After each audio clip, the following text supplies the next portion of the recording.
Welcome to Chicago Bulls Chat with C-Red UK. This podcast is part of the Fans First Sports Network. Wherever or however you're listening, make sure to rate, review and subscribe. It helps us out and means you never miss another episode. If you're watching on YouTube, make sure to hit the thumbs up button and leave some comments for us to get back to. And for all the C-Red UK action, check out the Discord channel and across the socials. Now, over to your hosts, Matt Hearn and Neil Dunn.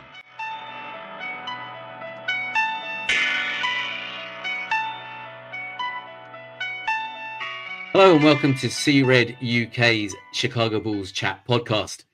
In this week's episode, we're going to go into our rapid recap, going over the games that were played during the course of the last week. 2 games to cover, so we'll be getting into those.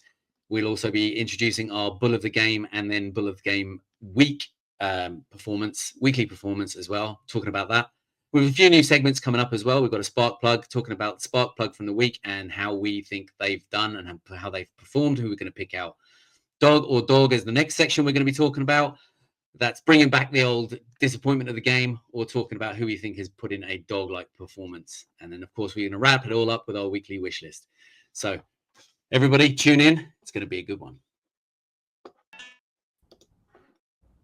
Hello, welcome back. I'm Matt, and as always, joined by Neil. How are you doing, Neil? I'm good. How are you? Tired, even though we've not had any Bulls games for a couple of days, but what's new? So, what about you? Yeah. Well, it's been a nice break from having to get up at stupid o'clock for basketball games, but then I was on nights, so I was up working late anyway, so it's all one. Yeah, and obviously, just on that, the last 2 games for December got scheduled. Yes. Well, this morning, wasn't it? We've got Hornets at the UC, and then up to Toronto to face the Raptors. Then next Friday and whatever day it is after that, I can't remember off the top of my head. But it essentially means we play Sixers at 6 p.m. UK time Sunday, and then we've got near enough a working week off. It's crazy. I don't know what I'm going to do with myself. I know my missus will be happy anyway because I won't be stuck to my phone for a few days. Yeah, it's going to be a strange one. Maybe a chance to catch up on a little bit of sleep, but we'll see. So yeah, obviously recap from since last week's episode, and only 2 games to talk about, which is obviously what we were just getting at, the fact that they seem like ages ago now. Friday saw us exit the cup at the hands of the Celtics. Couldn't get that win that would have put us through. Fell to a 138-129 loss. And then on Monday night, we faced the Nets, or the G League Nets, however you want to word it. We beat them 128-102. The Celtics game, obviously, I think people were quite excited for it before it, with the fact that we could have advanced. Yeah, it would have been nice. Would have had something to chase, because it's not like we're chasing a title. And I like that side of the cup, but it wasn't to be. Yeah. So obviously we did finish the cup with at 500, 2-2. Mm-hmm. Obviously, Hawks advanced out of the group, which is crazy. All right. And did Celtics get through on the wild card? I can't remember now. I have not looked to see who the wild cards are actually. Yeah, I've seen the bracket and I can't remember who it is. I think it's Magic, Hawks, Bucks, and another. But yeah, obviously it doesn't include Bulls, so not really interested now. The cup's rubbish. Get rid of it.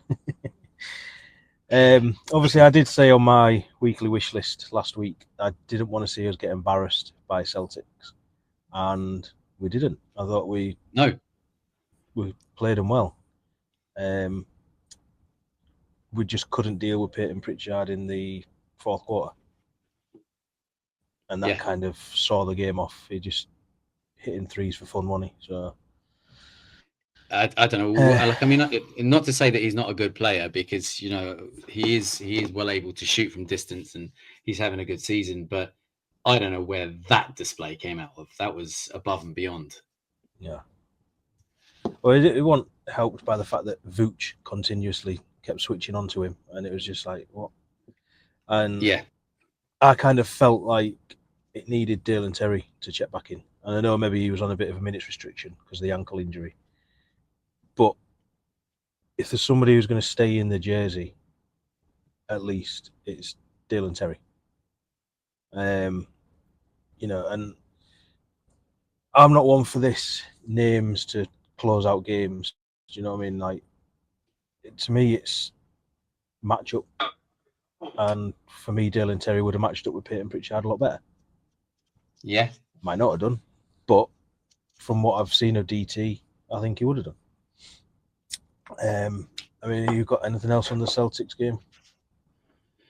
I was very impressed. I was very impressed with the way the Bulls performed in that game, the way they held themselves against the Celtics for pretty much the last 3 quarters anyway.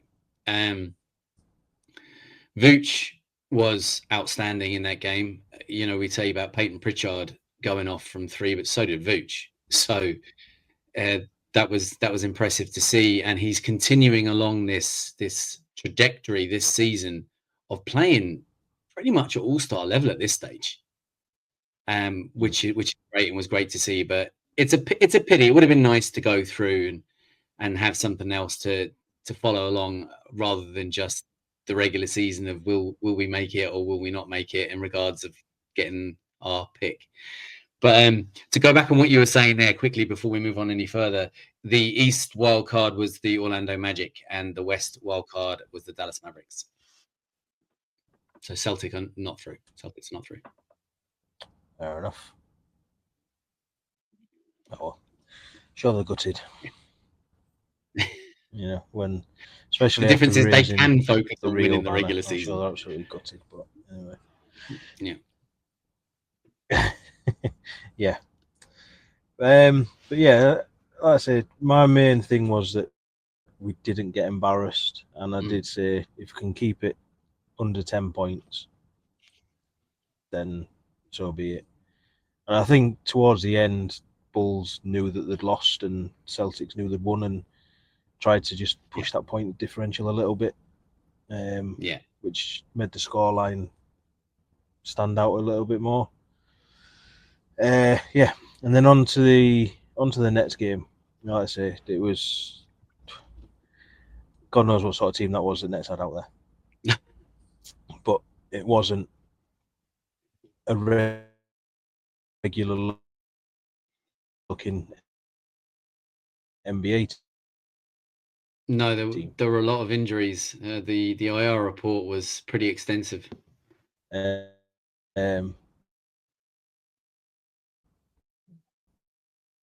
So, I mean, we still it was a game that we had to take to the Nets. We had to. Bulls win 128, 102.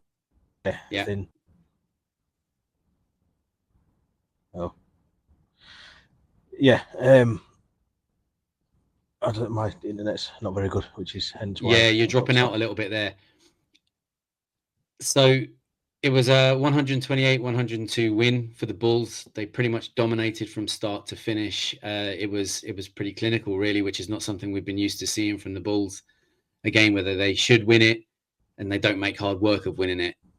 So that was good to see. Yeah, I mean, it was a G League version of the Nets, really, like you say.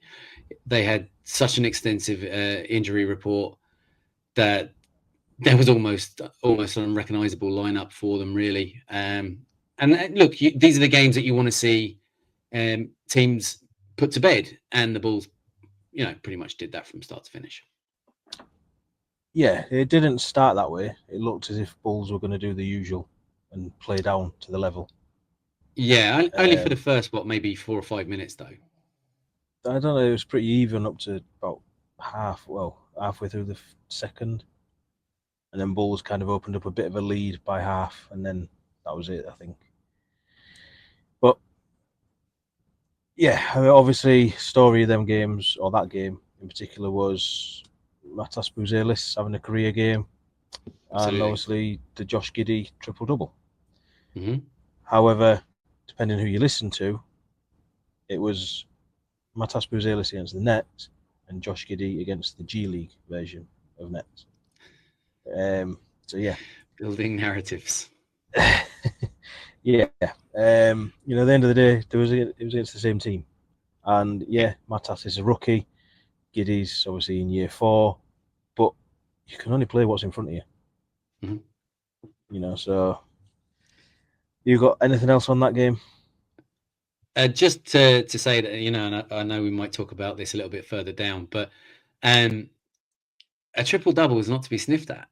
I don't care who's achieved it, how they've achieved it, what's got them there, who they've faced to get there. A triple double in the NBA is not easy. There's only a handful of players who do it regularly, and very few players that do it at all. So yeah, no, hats off to Giddey. He's still flawed and making a few little mistakes, but no, in that game, he truly showed that he could be a triple double player as he was with OKC. Yeah, and I mean, I think it was Clem that dropped it in the other day that it was only Bulls' 100th triple double as a There you go. franchise. There's only 3 players on this team who've put up a triple double for Bulls. That's obviously now Yeah, Giddey. The last one being Vooch nearly 2 years ago, and before yeah, that it was Lonzo before he right. broke himself. So it just goes to show, a team that's got or had the likes of Michael Jordan, and it's only put up 100 triple doubles. Right. How many of them were, You know, Mike? Do you know?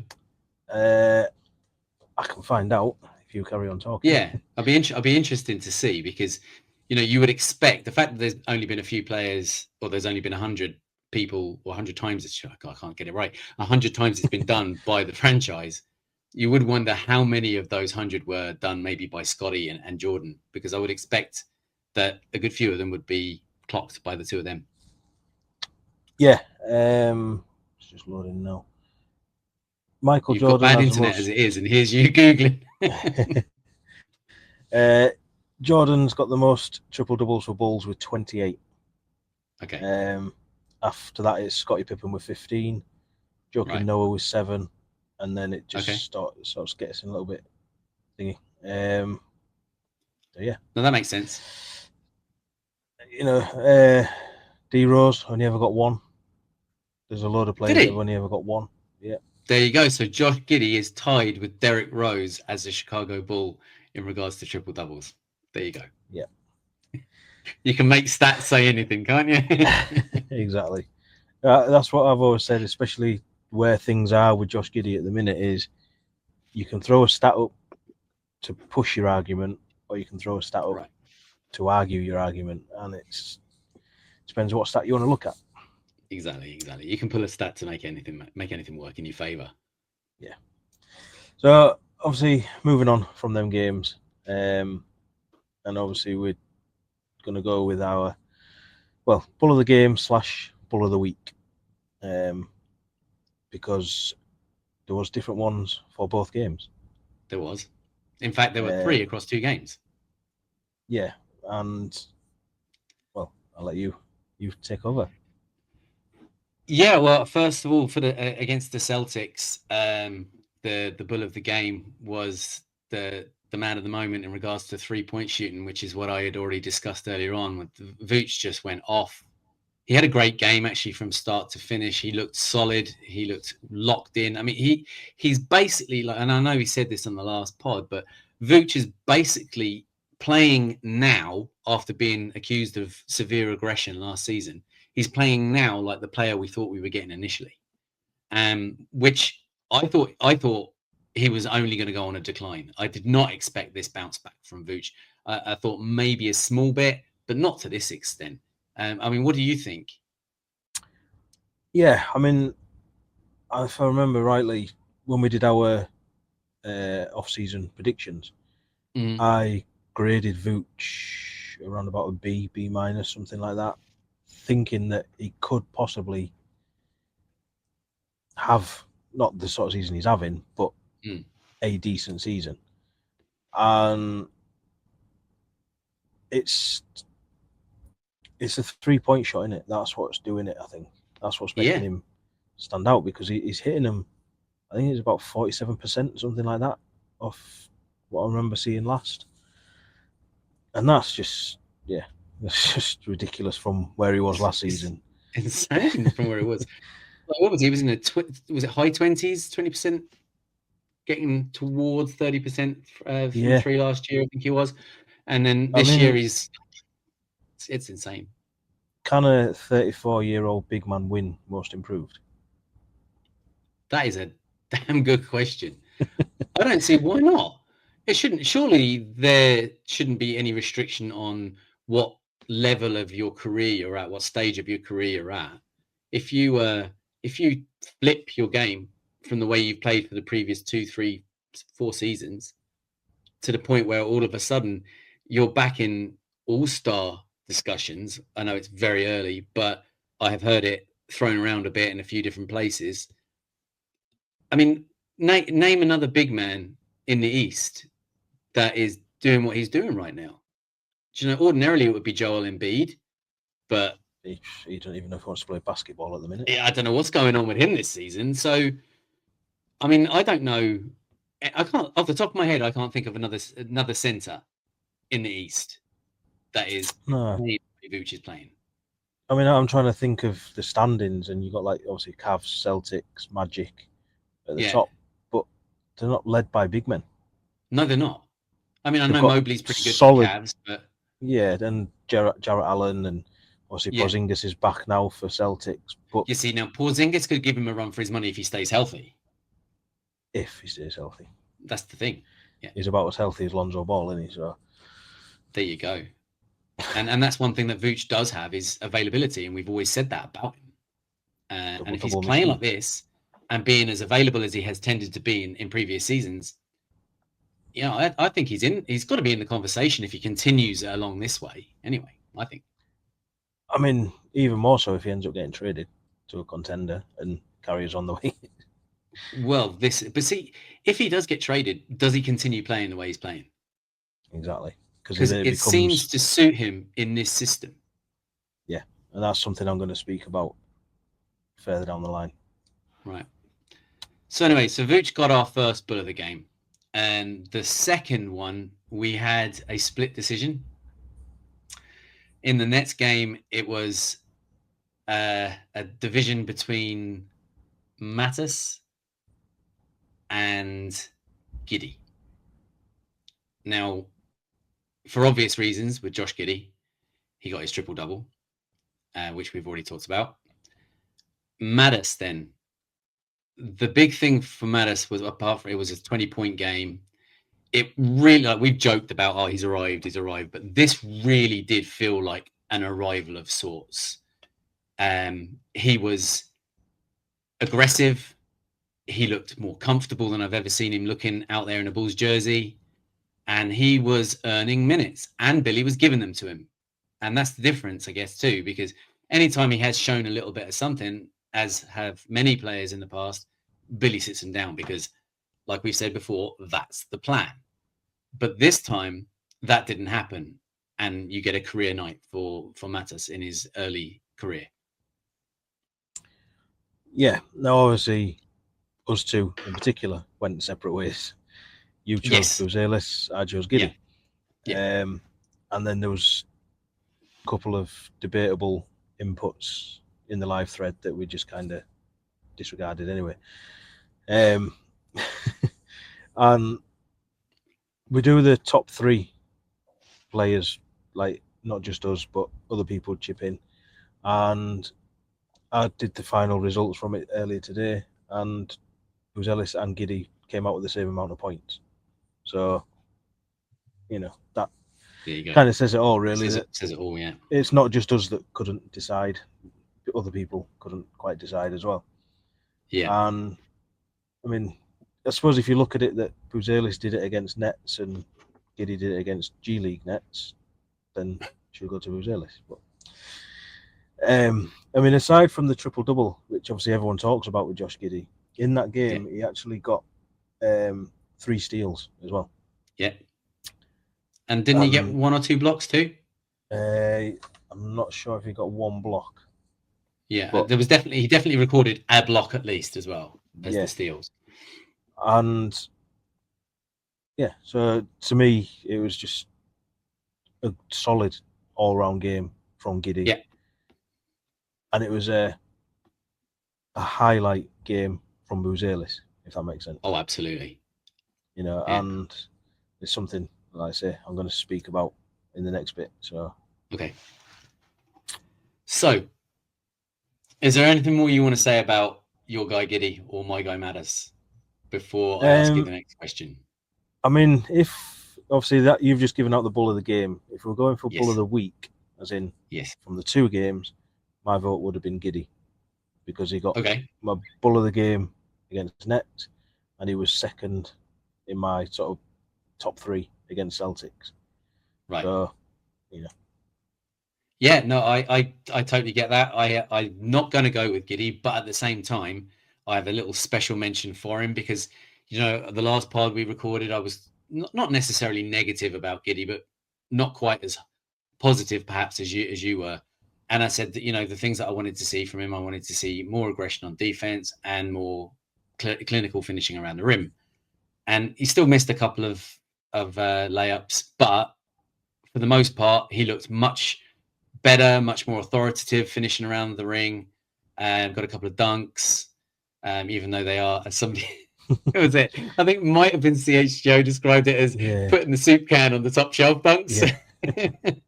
Which is, I think that's brilliant. It does look like he's just reaching up to put something up, but that aside, it would be nice to see a bit more authority. But look, once they're going in, it's better than Pat goes up with authority and misses it altogether. Yeah. But defensively, he was certainly locked in. He's looking a little bit less afraid to stay in front of players across those 2 games, which was better. He's diving on the floor to get one of the steals and made a really good pass for the outlet from a seated position on the court. So I have to credit him with the way he played, both ends of the floor. So well done, but not quite enough for me to take it. For me, just across the 2 games, I think we're just getting such a solid performance from Vucevic that Vuce gets my vote for player of the week. Yeah, I can't be mad at that either. Yeah, I mean, if Giddey could hit his 3-point shots against Nets, then that was a completely different game. I think it was 1 of 7 or 1 of 8, something like that. But look, I like the fact you can pull out those. He's not there to be a scorer, and that's the thing you've got to remember. He's not there to be a scorer. We have scorers. He's not one of them. Now, if we can get that from him as well, I wouldn't expect to get it this season anyway. Now, if we do decide to sign him and keep him on, that's when I would expect to see more development in him in year 2, year 3 in the shooting side of things. Yeah. So, next segment, as you've put across the bottom, C-Red UK Spark Plug. And once again, I'll let you lead because it was your idea. Yeah, well, see, like I said on the last pod, we're going to try and, create these little segments within the pod so that we've got a bit more structure to what we're going to talk about from week to week. And Spark Plug is one that we came up with because, we often talk about players like last season. We would have praised Javonte Green for coming on and just injecting a little bit of energy into the team and getting them going again, because a lot of the time this team falls flat, as we know. And that's kind of what we're looking for from a spark plug, somebody that can come in off the bench, whether they're a starter who's been benched or whether they're a bench player who's been brought on to try and make things change in the direction of the Bulls' favor. That's what we're looking for, a player like that. And I will give you who I would like to give special mentions to.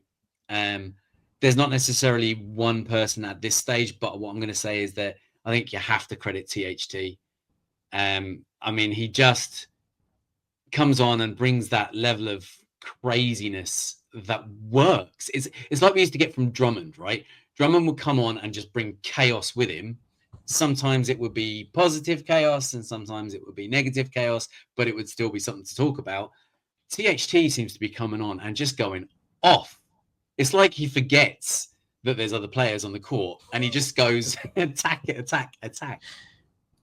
Like, how can you be negative about it when he's getting the ball to drop? He's just a bucket getter. And so, you're talking about a spark plug, somebody that can come in and inject something into the team. I think he's been doing that. And the other person I give special mention to, and the reason for this is because I actually think that he did help turn the entire team around after he came onto the floor, and that's Torrey Craig. Torrey Craig, who has been not getting that much time, but when he's coming on, he is bringing that veteran presence onto the floor and being able to lift the players around him, and that's a definition of a spark plug for me. Bit similar to Derrick Jones Jr., who's like Mr. Stay Ready, or Mr. Ever Ready, however you want to word it. Yeah, definitely. So who would you pick out as a spark plug from the last week? Yeah, I was going to go THT. Obviously, same reasons what you said, just scores. Was it double digits in his last however many games now as scoring wise? Yeah. Doesn't offer much else, but his scoring can be enough of a spark. Yeah. But I've actually gone with Josh Giddey. Yeah, I thought you might actually. And I've got reasons. I find he starts games quite slowly, and just as he's getting into it, that's when he gets sat. Right. He might make the odd little turnover, the odd pass that you think, oh, you've done that, and then he gets sat. But in the 30 seconds leading up to it, he's done something thingy. Then when he checks back in, he seems more focused, and he's the spark plug to other players being a spark plug, if that makes sense. So if it's hockey assist spark plug. Yeah, so it could be like Vooch hitting 2 threes in a row. It's usually Giddey that's got the assists. Right. So Vooch gets the credit as the spark plug, but it's Giddey that's turned the key sort of thing, whatever you want to call it. And it's the same with Buzelis. If there's anybody who's going to get a ball to a running Buzelis, or stood in the corner, it's Josh Giddey. And again, it's Buzelis that gets the praise, but it's Giddey that's sparked it, basically. And yeah, I just think, there's a play that I've made into the short on YouTube, so if you haven't seen it, go check it out. Check the shorts out. There's quite a few on there. But where Giddey brings it up, gets to sort of half court, whips out to Lonzo. Lonzo played it into Vooch, and then Vooch just drops it off for Buzelis under the rim. That, for me, was like the play of the 2 games, because everything about it was just smooth. And it started with Giddey. Right. All right, he didn't get the final pass, but it started with Giddey, and it finished with Buzelis. So like I say, it looks like it's Buzelis that's bringing the energy, bringing the points, whatever. But 3 passes ago, or 2 passes ago, it was Giddey that started it. Yeah. So, yeah, for that reason, for these 2 games in particular, he was my spark plug. Very good. So, moving on then, kind of bringing back something that we used to do before, right? We used to do the play of the game and the disappointment of the game. So the DAWG or POG, right? So what I've done is I've shaken it up a little bit, right? So we're gonna do DAWG or DAWG, right? Subtle change. So the DAWG is as it was before, disappointment of the game. So basically anyone that has not lived up to what you hope they would do in a game or across the course of the week, player, coach, whoever, anything, or a particular play even is another one that we used to do. And the DAWG is someone who's excelled, someone who has done what you didn't expect or more than what you expected of them. So we might not necessarily have a DAWG and a DAWG every week. We may have one or the other, we may have none, but that's kind of where I was going with this. So in regards to that, I think my disappointment has got to be Kobe White. And I do think he has shown improvements, but not enough. And apart from giving you a sudden tirade of a few points, which is good, it's nice to get a few points. But apart from that, he just has not looked comfortable in this system. He still does not look like he knows where to be or where he belongs. And I'm not used to that with Kobe. One of the things we praised him for was if he wasn't scoring, he was still influencing the game. He was still involved in the game. And we're not getting that out of him this year. And that for me is a major disappointment because I really, really had high hopes for Kobe. And the sad thing is, it might not necessarily be his fault. It could very well be down to the position he's been put into, the roster construction, and how that's caused him to be pushed again outside of where he was comfortable playing last season or even the season before. But for whatever the reason is, he's not what we need him to be right now, and that's disappointing to me. Yeah.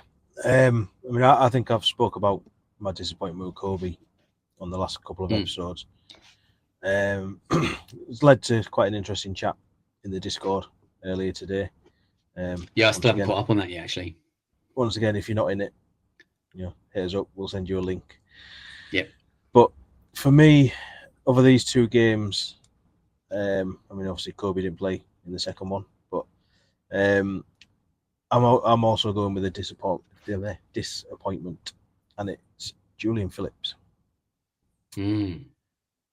Because he could quite easily go the other way, as in DAWG, on any given night. Mm-hmm. But I think against Celtics, he didn't check in until quite late. It was at the fourth. Yeah. He kind of picked up garbage minutes. Then gets his first career start against Nets, and I can't remember him doing anything. Maybe grabbed a couple of rebounds. No, I think the moment became too big for him, didn't it? Felt that way. And like I say, it's just a little bit disappointing. I'm not saying that it's going to be a bust or anything like that. I'm not jumping that far ahead. It was one game, and like you said, maybe it all got a little bit too much for him.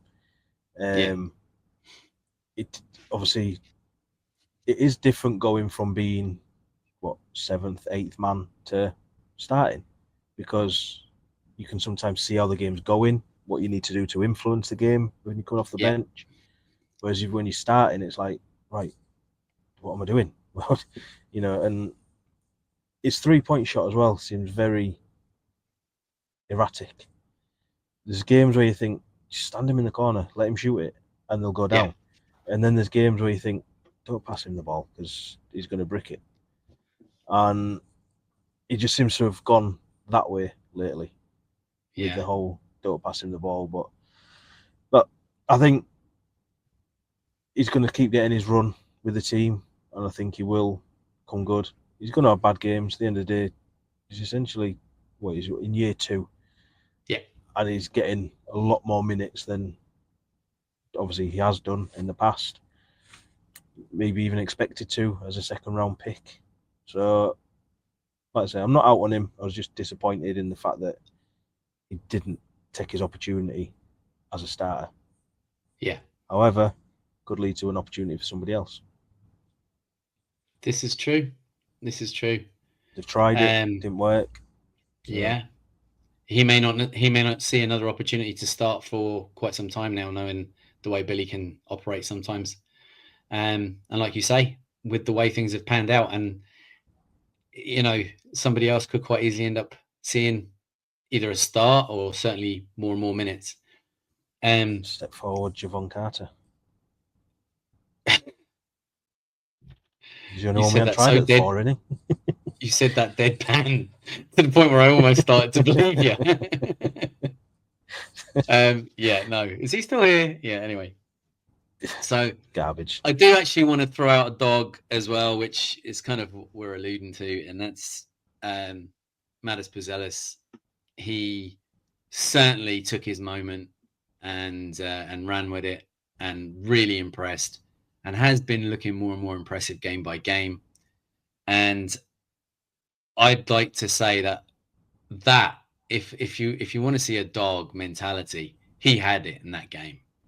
He really, really did. I mean, he went to town, attacking the basket every given opportunity, and this kid is like confidence. I mean, confidence is crazy out of him. I mean, I was afraid that the move down to the G League for a game may affect his confidence slightly or infuriate him slightly. But no, he seems to have used it as a driving force, and all credit to him. And really liked watching him go off against the Nets. Yeah, I can get on with that. And to be honest, I think Billy's handling him pretty well. I think he's trying to put him into as many different scenarios as possible to see how he deals with the mental side of it. You know, you're not going to get minutes tonight. How are you going to deal with that? Now I'm going to give you 25 minutes. How would you deal with that? Oh, I'm going to send you down the G League. How would you deal with that? And like you say, the confidence in Matas is the fact that Billy will throw the ball at him and he'll just knock it away. No problem. You just, right, yeah, whatever, Billy. I'll do that. You've told me to do it.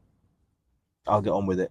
And I'm going to show you, when you give me that 25 minutes, this is what I can do. Yeah. So I think people are a little bit out on how Billy's dealing with him, but I think he's dealing with him pretty well. I do too. And there's been a few occasions where the camera has panned over to Mattis, either after a foul and maybe someone shooting free throws, or after he's just gone back to the bench, and you'll see Billy whispering into his ear. And so he's obviously advising him and bringing him along, and I like that. I do. I think that shows that Billy is handling him well, just like you said. But because he's not starting him every game, he's not developing him. I think his first start could come soon anyway. And then maybe everybody can get off that train. Yeah. And it's up to Matas to take that opportunity then, isn't it? Well, absolutely. And I mean, look, if he can continue to grow the way he's growing, then I think he will take that opportunity. So, obviously, to finish off, it's our Matt and Neill's weekly wish list. Yeah. Which will include predictions for the next 3 games, because we've then got a week off. Yeah. Bring it on. Obviously, a couple of hours ago now, it's come out that Kobe, P. Will, and Lonzo will not fly to San Antonio to face the Spurs tomorrow. Is it tomorrow? Yeah. Jesus. Yep. However, Lonzo should play against Pacers on Friday. Kobe's not been ruled out of that one. P. Will has. I think P. Will's. I think they're going to pretty much rule P. Will out of these 3 games and see if he can come back for Hornets back end of next week. Plenty of it time gives him a good chance to recover rest. them. Yeah. So yeah, obviously, prediction wise, first Spurs first up tomorrow. What you got? I'm really torn on this one, to be honest.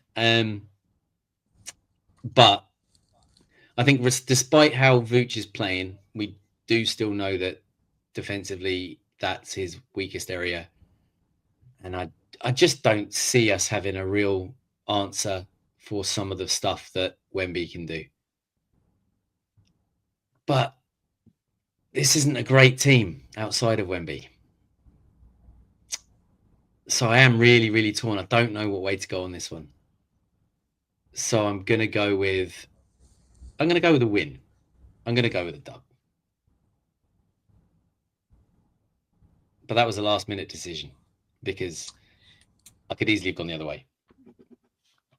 Yeah. Well, for me, I mean, Spurs are currently sat 11-10. So they're above 500, which obviously at this stage it seems like Bulls can only dream of.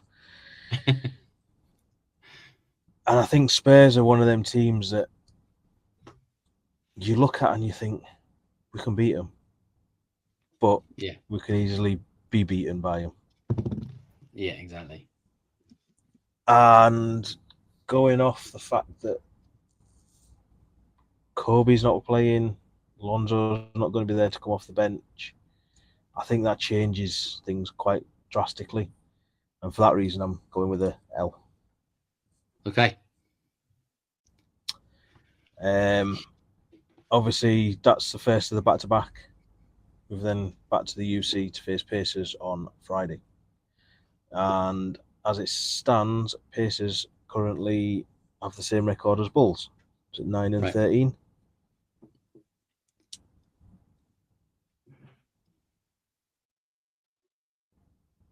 I think that, I think that this Pacers team have severely disappointed this season. I think more was expected from them. But so I'm gonna go for a loss on that one. It just feels like a game we're gonna lose. What about you? Do we still have you? Have you gone? Okay, so it looks like we've lost Matt. So I will move on to the next game and give my prediction, and hopefully Matt will come back then and give us his predictions for the last two. So the last game then this week is against Philly. As like we said, it's a 6 p.m. game on Sunday, which is 6 p.m. UK time. So for most people, that means it's a game that they can watch. For myself and Matt, we both tend to struggle with the early evening type games because of family commitments, and I don't expect it to be too much different this weekend for me. But anyway, we'll still be there, and I would say that's going to be a dub. Philly are in free fall. They are currently standing at 5-14, 14th in the East, and it just feels like we should win this game. Again, that's the kind of game then that becomes a trap game. But I'm thinking that hopefully we'll make it happen and take a dub. And I do believe we have Matt back. So I went on to give my prediction for the Sixers game, Matt. I can bring it back then for the Pacers game. What do you think it's going to go for us against the Pacers? Yeah, I was trying to say with the Pacers game that they've got similar or same record as us so far, 9-13. Yeah. We had their number last season. They're a little bit all over this season. Tyrese Halliburton seems a little bit sporadic, a bit like Kobe at the minute. Yeah. I just think with it being second of a back-to-back, could be a little bit too much. So for that reason, I'm going with a loss. Okay. So you what go for did two you losses so far. Yeah, I was going to go with 2 wins, but it's Bulls. So So I went for a loss with Pacers as well, and then right. in the Sixers game, I won't tell you what I went for yet. I'll let you give me your opinion first. Yeah, obviously Sixers is a horrible tip time for us, isn't it? 6 o'clock. Yeah. I can guarantee it's going to start arguments in my house. So that's to look forward to. Sixers, God knows what's going on with them. Yeah. Like I said earlier, Embiid, does he even want to play anymore? Paul George has got like a false leg as a knee brace sticking out at the minute. So you never know, he might hyperextend his knee again before we play him. Mm-hmm. I think Drummond's out injured, which Yeah. would have been nice to see him back, but if he's not going to play, then I think this could be a game where we play down to their level, which shouldn't be the way against the Sixers team. Not with the way Bulls are anyway. But I've actually gone with us winning that game. Yeah, I did too. And you cited pretty much the same sort of stuff as me as well. I did say it has potential to be a trap game, but I didn't say about playing down to the opposition, but that is very much something that you would expect them to do. But I'm hoping it's going to be more like the Nets game was, where they did just go out and take care of business. Yeah. So yeah, obviously for these 3 games, then what's on your weekly wish list? For me, there's only one major thing I want to see this week, and that is more development and minutes for Mattis. I think off the back of the way he played, that needs to be embraced and nurtured, and see can he build from that now going forward. Yeah. Mine's pretty similar, to be honest. Obviously, looking at the players that are not going to be playing, somebody I want to see come back, step up again a little bit, providing they're fully healthy, is Dylan Terry. Mm-hmm. Because I think he kind of was going up, and then all of a sudden he's just had a bit of a drop off. And I mean, we spoke quite highly of him and Julian Phillips a couple of episodes ago, and it seems since that episode, both of them have just kind of jinxed it. Yeah. So I'm hoping that well, that's what I want to see. Is obviously Dylan Terry get back to being. I think it helps if Lonzo's not playing, as we might find out against Spurs, because he kind of steps into that role then, doesn't he? And I think obviously seeing his minutes drop hasn't helped, but yeah. So that's what I want to see. And apart from that, I want to see me get proved wrong in the other games, the 2 L's. Yeah, I'd go for that too. That works well for me. So yeah, and I've got nothing else. I don't know if you have. No, that wraps it up for the weekly wish list. Try and get it done before my internet drops again. Yeah. So yeah, obviously apologies for my internet. I am in the middle of nowhere, parked up, and it's crappy weather. So everything was against me tonight, really. But there you go. But you've been a consummate professional, and you've kept it going. You may have dropped out, but you slid straight back in again without any problems or issue. Yeah, I wasn't sat like Billy would for making a mistake. No, I've played through my mistakes. No, when I saw you back on the bench, I thought, yeah, I'll let you back in. So yeah, I say apologies once again, but we got there in the end. Got a week off next week. Doesn't mean we're going to be completely off. We will probably record at some point to cover everything and look forward to the run up to Christmas, really. Yeah, like I said earlier on, if you want to join the Discord, hit us up. We'll send you a link. It does get quite exciting in there from time to time. Like I said earlier as well, check out the shorts. Plenty gone up there in the last week. And while you're there, you might as well subscribe and watch all the other videos as well. Yeah.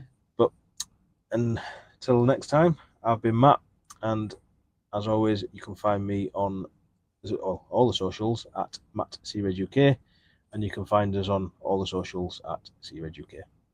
And I'm on Twitter and across the socials at NeillCRedUK. Thanks to the Fans First Sports Network and, of course, all of CRed UK Nation for tuning in and being a part of this great community. And do remember, it's a Chicago Bulls thing wherever in the world you are. Until next time, CRed people, and go Bulls.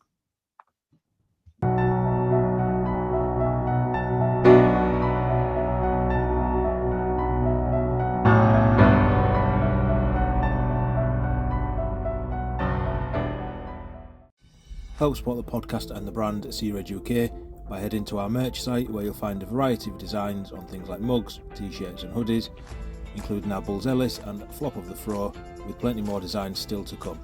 Link is in the description.